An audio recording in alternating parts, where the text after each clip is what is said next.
इस एक्सप्लेनर में खुश आमदीद।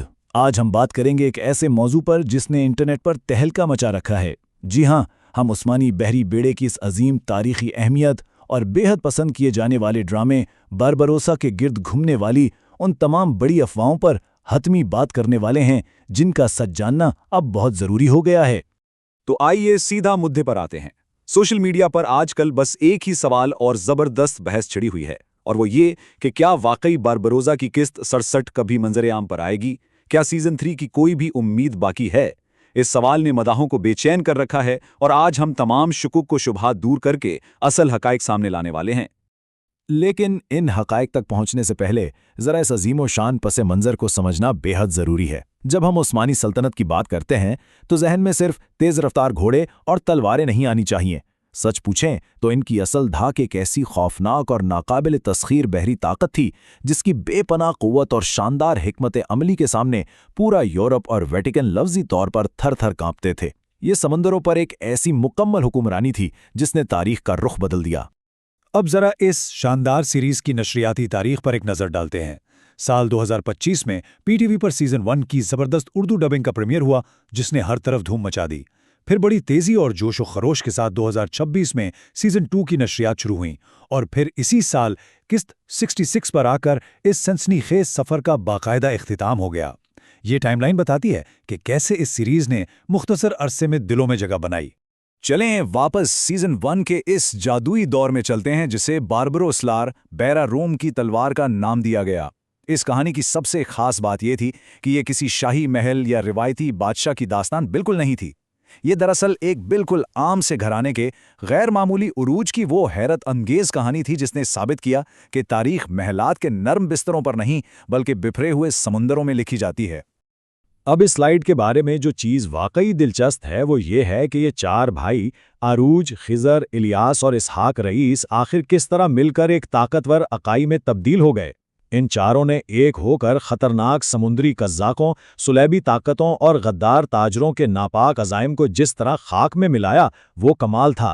पहला सीजन हर लम्हा एक नए सस्पेंस और रोंगटे खड़े कर देने वाले एक्शन से भरा हुआ था। और इस पहले सीजन की बेपनाह कामयाबी का बहुत बड़ा सहरा इस लाजवाब अदाकारी को जाता है जिसने उरूज रईस के किरदार को अमर कर दिया। मारूफ अदाकार इंगिन अल्तान दोज़ियातान ने इस किरदार को इतनी शिद्दत और जज्बे से निभाया कि बस देखने वाले दम बखुद रह गए। और फिर वो लम्हात जब इस हीरो का सफ़र एक इंतहाई जज्बाती शहादत पर ख़त्म होता है, वो मनाजिर इतने दिलखराश थे कि सीधे दिल पर असर करते हैं। उनकी कुर्बानी वाकई बेमिसाल थी। इस तारीखी एक्शन को मज़ीद 4 चांद लगाएं इन शानदार लोकेशंस ने। इस्तांबुल, अंतालिया और मारमारिस के इन इंतहाई खूबसूरत और हकीकी तुर्क मकामात पे शूट होने वाले समंदरी जंगों के मनाज़र ने एक ऐसा सहर तारी किया कि स्क्रीन से नज़रें हटाना बिल्कुल नामुमकिन हो गया। इन मकामात ने वाक़तन इस तारीखी ड्रामे की हकीकत में रंग भर दिया। उरूज रईस की अजीम कुर्बानी के बाद ये भारी जिम्मेदारी उनके छोटे भाई खिज़र रईस के कांधों पर आ गई, और फिर दुनिया ने देखा एक ऐसा मास्टरमाइंड जो एडमिरल बारबरोस खैरुद्दीन पाशा के रूप में उभरा। उनकी बहरी हिकमत अमली इतनी शानदार थी कि उन्होंने यूरोप के बड़े बड़े और नाकाबिले शिकस्त समझे जाने वाले बहरी बेड़ों को मामूल के मुताबिक तबाह बर्बाद करके रख दिया। और ये चीज़ इंतहाई शानदार अंदाज में वाज़े करती है कि किस तरह सीरीज़ का रुख बिल्कुल तब्दील हुआ। ज़रा गौर करें, सीज़न 1 में जहाँ सब कुछ खुले समंदर की लड़ाइयों, कज़ाकों के खात्मे और सलीबियों से टकराव के गिर्द घूमता था, वहीं सीज़न 2 में गेम बिल्कुल बदल गई।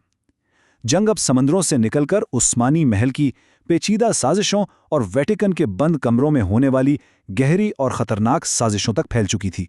इस नए सीज़न को जिस चीज़ ने एक बिल्कुल नई बुलंदी पर पहुंचाया वो थी बालाग एडमिरल खैरुद्दीन पाशा की शानदार पेशकश।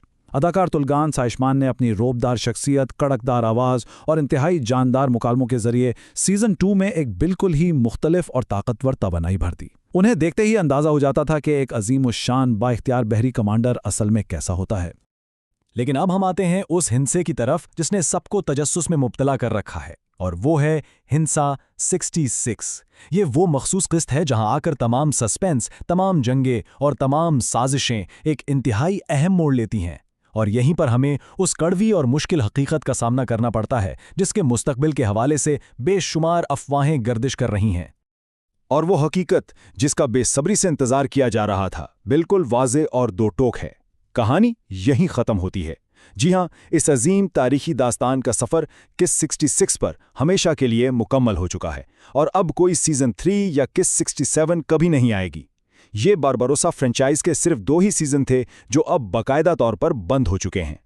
गो कि ये टेलीविज़न सीरीज़ अपने बाज़ाब्ता अंजाम को पहुंच चुकी है, लेकिन अहम तरीन नुक्ता ये है कि अजीम मिरास हमेशा जिंदा रहती है।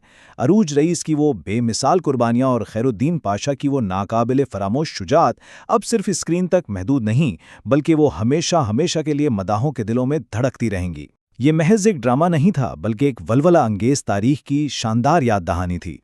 तो इस तारीखी सफ़र के इख्तिताम पर एक बड़ा सवाल जहन में उभरता है, इन तमाम लाजवाब किरदारों में से सबसे ज़्यादा किस किरदार ने मुतासिर किया और मुस्तकबिल में किस अजीम तुर्क तारीखी हीरो की दास्तान को अगली शानदार उर्दू डबिंग का हिस्सा बनना चाहिए। तारीख का ये समंदर बेशुमार अजीम हीरो से भरा पड़ा है और ये जानना वाकई दिलचस्प होगा कि अगली बार किस अजीम दास्तान को स्क्रीन पर जिंदा किया जाता है।